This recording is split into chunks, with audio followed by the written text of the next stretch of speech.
সম্প্রতি সামাজিক মাধ্যমে ছড়িয়ে পড়েছে কিছু ছবি পাশে এবং দাবি করা হচ্ছে এগুলো নাকি জনপ্রিয় অভিনেত্রী রাফিয়াত রশিদ মিথিলার। ছবিগুলো ঘিরে শুরু হয়েছে ব্যাপক গুঞ্জন। কেউ বলছেন এগুলো ব্যক্তিগত মুহূর্তের ছবি, আবার কেউ বলছেন এগুলো ভুয়া এডিট করা বা ভিন্ন উদ্দেশ্যে ভাইরাল করা হয়েছে। রাফিয়াত রশিদ মিথিলা একজন প্রতিষ্ঠিত অভিনেত্রী ও মডেল। শোবিজ জগতের পাশাপাশি একাডেমিক এবং উন্নয়নমূলক কর্মকাণ্ডেও তার সরব উপস্থিতি রয়েছে। নাটক, সিনেমা, লেখা কিংবা শিক্ষা সব ক্ষেত্রেই নিজের প্রতিভা তুলে ধরেছেন তিনি। সাম্প্রতিক সময়ে পর্দায় নিয়মিত দেখা না গেলেও রোজার ঈদে মুক্তি পাওয়া জনপ্রিয় ওয়েব সিরিজ মাই শেলফ অ্যালেন স্বপনের দ্বিতীয় সিজনে তার অভিনয় দর্শকদের নজর কেড়েছে। এর মাধ্যমে আবার আলোচনায় ফিরেছিলেন এই গুণী শিল্পী। তবে এরই মাঝে সামাজিক মাধ্যমে ছড়িয়ে পড়েছে কিছু ছবি, যেগুলো নিয়ে তৈরি হয়েছে বিভ্রান্তি। ছবিগুলোতে এক নারীকে হালকা বাদামি শাড়ি ও সাদা ব্লাউজে দেখা যাচ্ছে, যিনি দেখতে মিথিলার মতোই।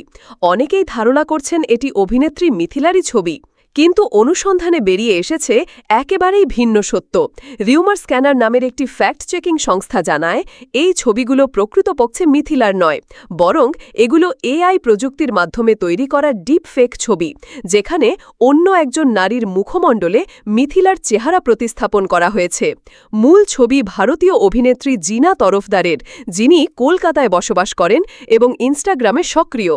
গত 14 জুন তার অ্যাকাউন্টে প্রকাশিত ছবিগুলোর সঙ্গে ভাইরাল হওয়া ছবির মিল রয়েছে, যা প্রযুক্তির মাধ্যমে বিকৃত করা হয়েছে। এই ঘটনার মাধ্যমে আবারও প্রমাণ হল ডিজিটাল দুনিয়ায় তথ্য যাচাই না করে কিছু শেয়ার করা কতটা বিপজ্জনক হতে পারে। মিথিলার মতো জনপ্রিয় তারারাও আজও এসব ভুয়া কন্টেন্টের শিকার হচ্ছেন।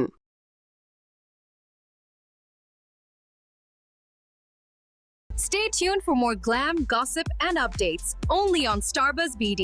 Don't forget to like, comment, share, and subscribe.